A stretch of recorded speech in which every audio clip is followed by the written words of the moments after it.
You're now listening to the Tax Smart REI podcast. Hey everyone, thanks for tuning into this episode of the Tax Smart REI podcast. Today we're going to talk about something we've talked about a lot on the podcast, but we're really going to dedicate an entire episode to it. It's don't let the tax tail wave the dog. There's a lot of investors out there who overweight the consideration of taxes when making their investment decisions, and some even go as far as to make an investment decision purely based on the tax benefits, and that goes totally against the rule of don't let the tax tail wave the dog. So we're going to jump into all of that in just one moment after a quick word from Driftwood Capital. Driftwood Capital is a vertically integrated real estate investment firm with a focus on hospitality assets. For more than 25 years, the principals at Driftwood Capital have built deep relationships with brands, lenders, and brokers, unlocking direct access to institutional-grade investments for its network of over 1,500 accredited investors. Driftwood finds deals, completes due diligence, creates the business plan, secures financing, and closes the deal with its own capital. Then Driftwood offers accredited investors the opportunity to invest directly in these deals with a minimum of $50,000, enabling you to create a diverse portfolio that meets your financial goals. It's time to start building your portfolio today. Visit www.driftwoodcapital.com/CPA to learn more. Again, that's www.driftwoodcapital.com/CPA to learn more. That's all for now, and without further ado, we'll jump right into today's episode. And we're back. So don't let the tax tail wave the dog. Brandon, I believe you coined that term, or at least that's where I first heard it from. So could we just take a little I don't think I coined that term. I'm pretty sure that term's been around for a long time. Well, wherever it came from, for people who may be new to the podcast or just, maybe heard us mention it before, but don't really know what it is, could we start just by breaking down maybe what that even means in the first place? Yeah. So we use the phrase, don't let the tax tail wag the dog, in conversations with clients as well as our community. I think that we say it often in our Facebook groups and webinars that we do and all that type of stuff. When we use that phrase, we are trying to remind people to not have FOMO about tax savings, right? Because what happens is, I believe this about entrepreneurs and people who are dead set on gaining financial freedom and building their wealth. Those groups, entrepreneurs, people in the FIRE movement, people trying to build wealth, are go-getters. Those groups get shit done, pardon my French. Like they do. They attack. But what they do is they join all these different communities, either online or in person, doesn't matter. And they start asking, well, what are you doing? What are you doing? What are you doing for this, this, and this, right? In these communities kind of act as masterminds. You start collecting information, you start implementing various ideas and processes and things that you're hearing. But what we also see is people talking about what they're doing to reduce their tax burdens. And sometimes I think people get too focused on reducing their tax burdens that they forget the more important piece about wealth building is to actually expand your wealth. It's to build income streams, right? So we spend our time and our energy on figuring out how to reduce taxes. We forget about what we should be spending our time and energy on. And as a result, we can get into some weird tax situations and some shoddy investments. Like I was at the Best Ever conference last week, or I guess when this releases, maybe 2 weeks ago. Awesome conference in Salt Lake City, by the way. I absolutely loved it. I was invited to be a speaker, spoke on top ways in 2023 that you can reduce your taxes for hardworking physicians. Viking Capital invited me. I got to give them a shout out. It was really great. And if you are interested in investing in real estate and you are a physician, highly recommend you touch base with the Viking Capital team because those guys are awesome. They did not pay me for this ad. I just think they're great. Also, disclosure, do your due diligence. Okay. So I got invited to speak. I went and spoke. And then after the presentation, I had physicians and non-physicians just throughout the building coming up to me and asking me about various tax saving strategies. Now, some people are asking me about products. Okay, so what is a product? What does that mean? A product is something that a promoter, there's somebody promoting a product to you to save taxes. And typically the promoter gets a ton of commission as a result of selling you this product. Examples of products are like deferred sales trusts. That would be a product. Monetized installment sales. That's a product. Charitable LLCs are products. Now, these products aren't necessarily bad or wrong, but most of the time, they're not going to work because the taxpayer doesn't do what's necessary form-wise to get the job done. And it costs a ton of money to set all of this up. And these products are based on, I think there's even like a lack of authority for most of the three that I just mentioned, but they're not really based in fact. They're not really based on any formal authority. So you have to be really careful with these products. But when you get the pitch, it's like, man, you could save so much money if you implement one of these products. And so people start talking about them. They start saying, this is the strategy that I'm using. And everybody else starts wanting to use that strategy as well, not realizing that they've been sold a tax product that might not actually work in the grand scheme of things. And if you aren't extremely careful, it's definitely not going to work. I mean, you have to know what you're getting into and understand exactly how it works and what T's to cross, what I's to dot. So what I try to tell people is, look, you can spend your time, money, and energy getting into these tax products, which may or may not work in the future. The IRS may audit these tax products at scale. The DOJ may come after these tax products at scale. And you may find at some later point that what you have gotten into does not work. So you can spend your time, money, and energy focused on that and getting maximum tax savings, or you can spend your time, money, and energy focused on expanding your income streams and building your wealth. And if you do that through real estate, you will naturally have a tax haven, because real estate is the most tax advantageous asset class out there. I would prefer everybody to not use any of those tax products and roll the money into the next rental property. Right. And just, cost segregate it. Build this large portfolio of rentals where, over time, half the rentals are producing mega cash flow because you've already stripped out all the depreciation. But now you're on the other side of the portfolio, you're still acquiring properties, you're doing costing studies, getting bonus depreciation, and you're offsetting all that cash flow. You're playing rich dad, poor dad on steroids. That is the secret to massive wealth. Our top clients, our richest clients, do not play in these tax products. They don't play with them because it's just not worth their time. It's too much hassle. Even if they hired great advisors, even if they hired great attorneys to get it all done, they still have to live with the fact that the IRS may come swooping in at some later point. The DOJ may come swooping in at some later point and negate it all. And they just don't want the hassle, right? Mm-hmm. So that's the overarching point of just don't let the tax tail wag the dog. Don't get the FOMO. Like, don't hear something that you're like, oh my gosh, this is awesome. That's FOMO, right? Don't get that. Stay focused on your mission. Stay focused on the wealth building and on the income stream expansion. Don't get me wrong. I mean, I want to help you save taxes, but we also are very aware of, the products that are out there, what works, what doesn't work, what's super high risk, and what's probably not worth your time. I mean, we talk about real estate professional status all the time. I would say for 70% of the people out there, it's not worth your time. Right. I know that's a shocker. Holy crap, Brandon. You guys did like 7 podcast episodes on real estate professional status. Don't get me wrong. You can get it. It's amazing.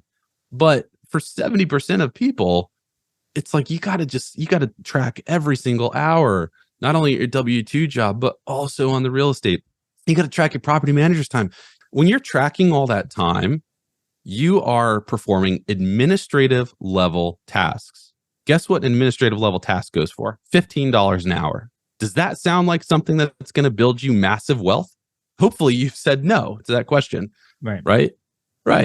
Yeah, it's going to be rough. I mean, look, who wants to track their time? We're accountants and we don't even track time anymore because we realize how much of a waste of time it is.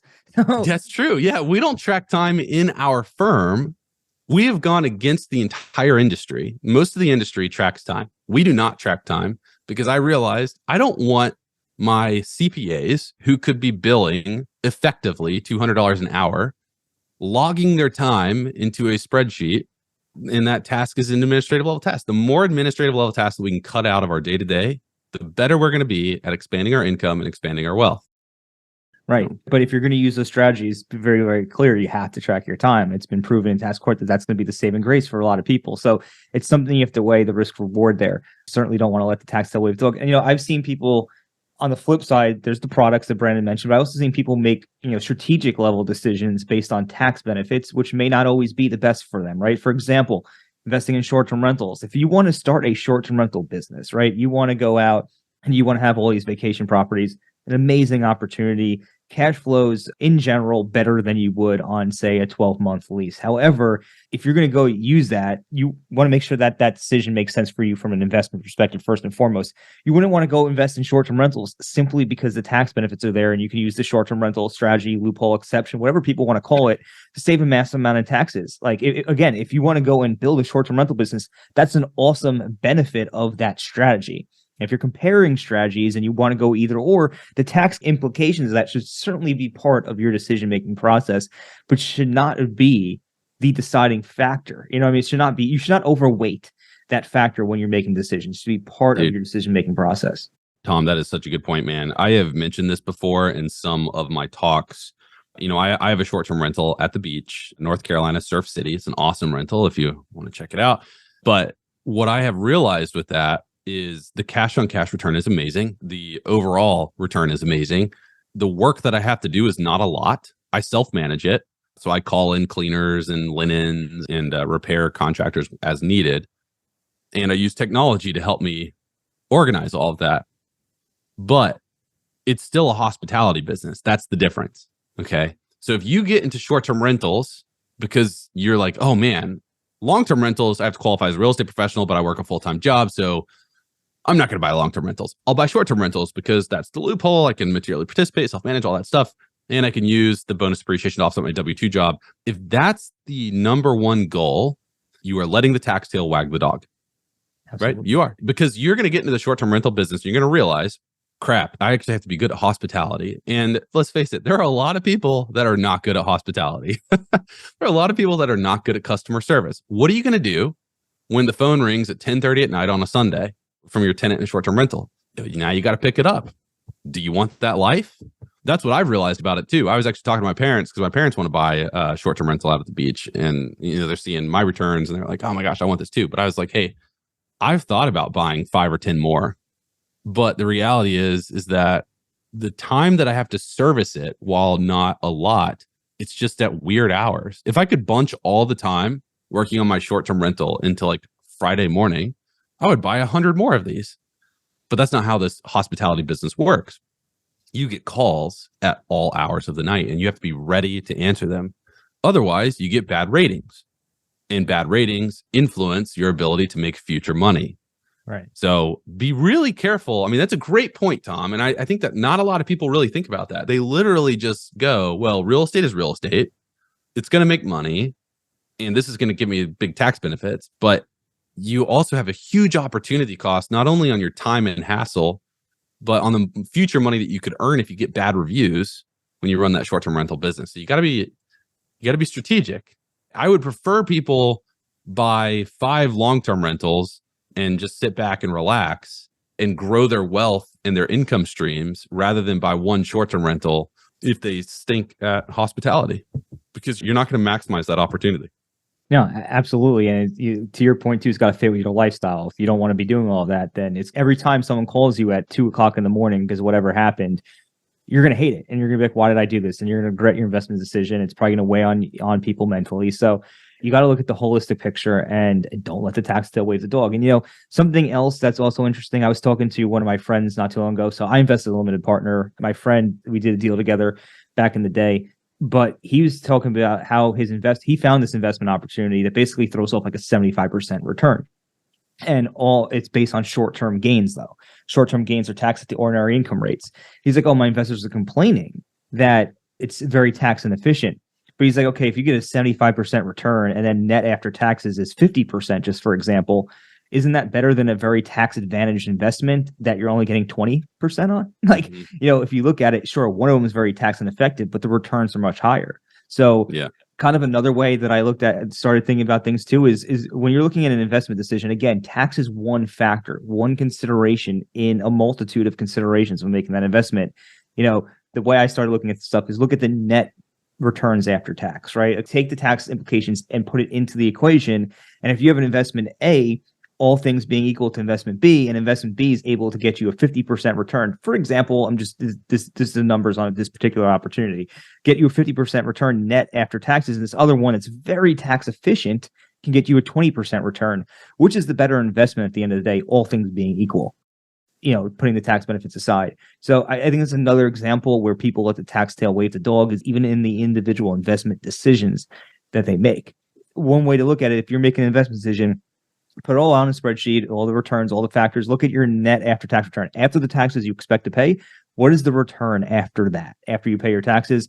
And then from there, you go making better decisions rather than just saying, oh, because I'm going to have to pay short-term capital gains on this specific investment, automatically rules it out because it's tax inefficient. Well, if the returns are better, then it's a better investment. Again, all other things being equal. Yeah. And I'll say too, one more investment where I feel like people let the tax tail wag the dog is oil and gas syndicates. Yeah. You put $100,000 in and you can write off typically around 70% of your investment on Schedule C. So it's a special carve out that allows you to do this. But if I put $100,000 in, I get a $70,000 tax deduction on Schedule C. And then that's going to save me, if I'm in the highest tax brackets, maybe 714, 21, maybe like $25,000 to $30,000 between federal and state. So let's just call it $30,000 to keep it simple. So $70,000 deduction gives me $30,000 in tax savings. And most of you are probably going, man, that's amazing. I'm going to look at oil and gas. But guess what?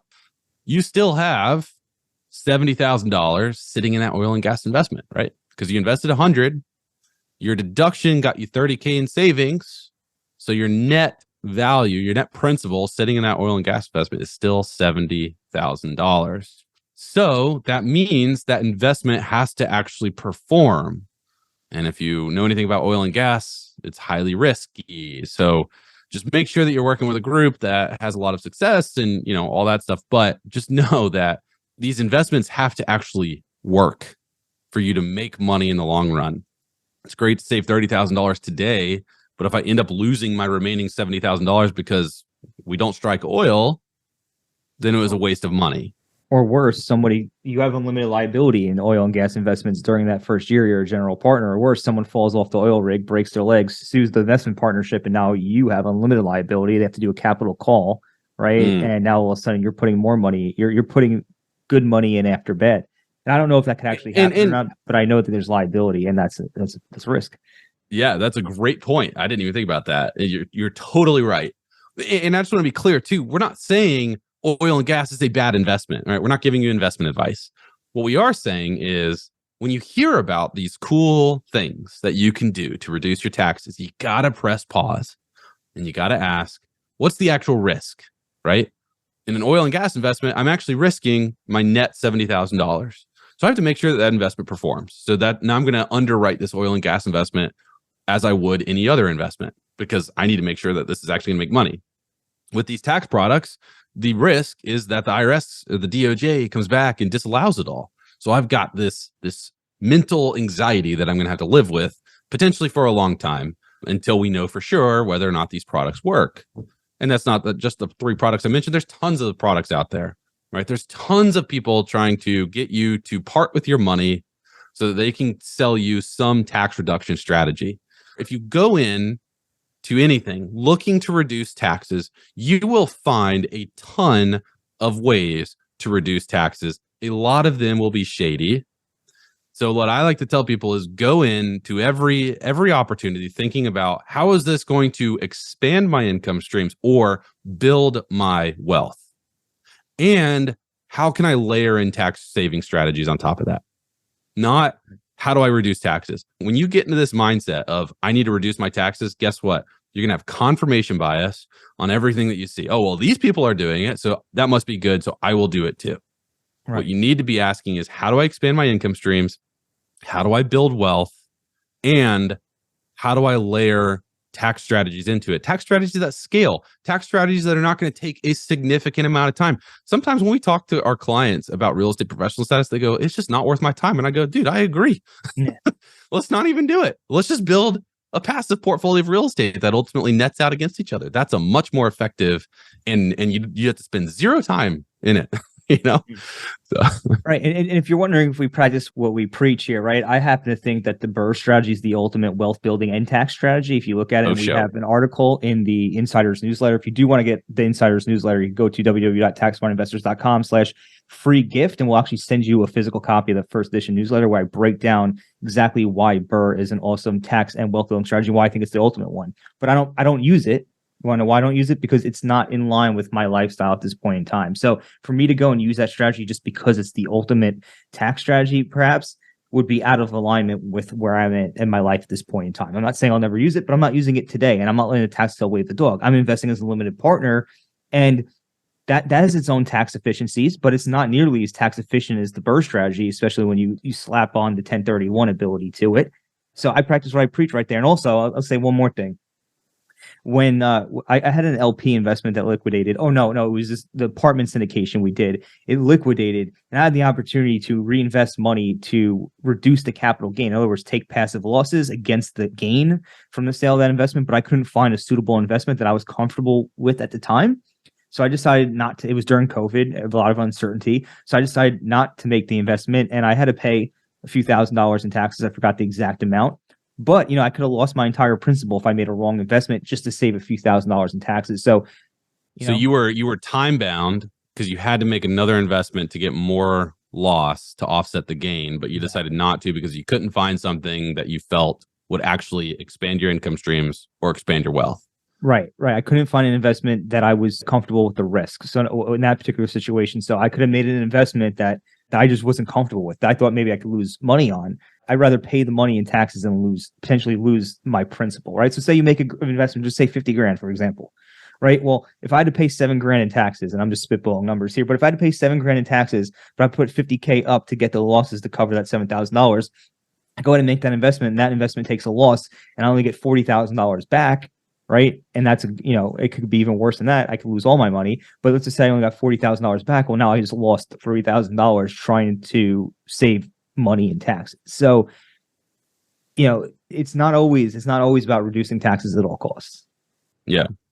And this isn't to say that you should understand tax strategies and that you should be aware of what's out there. Like we want you to. We spend an inordinate amount of time producing free content and free education. We also have paid courses, which if you like the podcast, I would love for you to check out our paid courses because it's much more structure to it, and I'll walk you through it. You'll know how to have more sophisticated conversations with your tax preparer, tax advisor, even financial advisor after you take these courses. But, we spend an inordinate amount of time producing free content because we want to help people understand taxes, be more sophisticated. But we don't want you to let the tax tail wag the dog. We want you to make financial decisions that increase your income, increase your wealth, while layering on tax strategies that scale with you, that don't take significant time away from you and your family. And those exist. They exist. They're not sexy.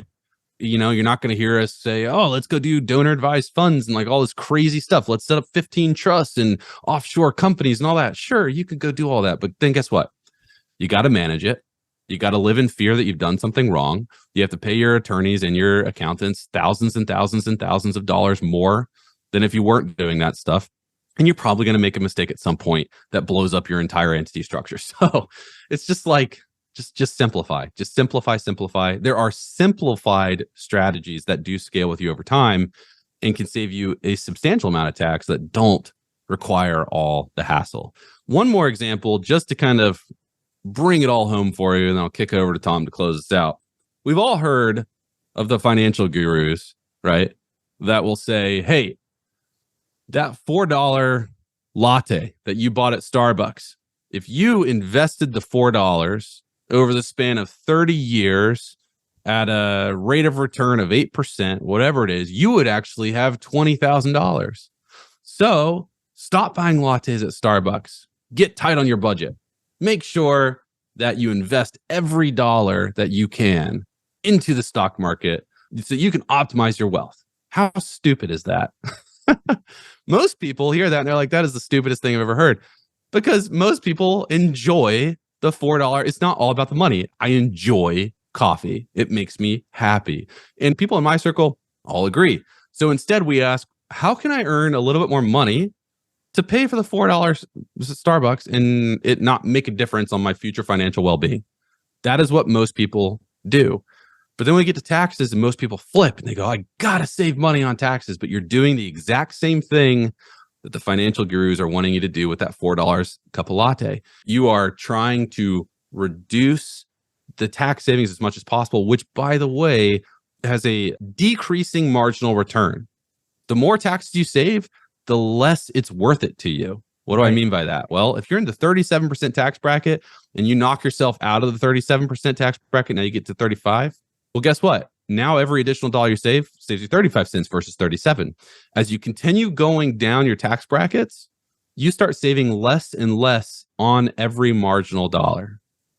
So you have a decreasing marginal utility on saving taxes, and you're still laser focused on that. You put all your time and energy and effort into that versus how do I just expand my income stream to make taxes irrelevant? I promise you, if you figure out how to net $1 million, $2 million, $5 million, $10 million. Oh, you can't do that, Brandon. That's impossible. Bullshit. We have clients in our firm that do that. They do it very well. If you can figure out how to net $1, $2, $5, $10 million, do you really think you're going to care about all these crazy tax saving strategies? No, because you're going to be taking home $700K after tax. And that's going to be life-changing money for you.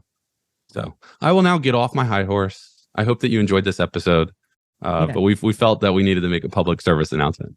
Yeah. So the bottom line is don't let the tax tail wave dog. Realize it's a consideration in many considerations when you're making investment and strategic decisions, not only for your portfolio, but for your life. And if you want to join in on the conversation, as you know, you could join the Insiders group. It is a great group. A lot of conversations going in there right now about topics just like this. So you can check that out by going to www.taxsmartinvestors.com/free trial. Or if you want to receive an awesome welcome box with a bunch of free gifts, you can go ahead and check that at www.taxsmartinvestors.com/free gifts. We'll see you there on the inside, and we'll catch you on the next episode of Tax Smart REI.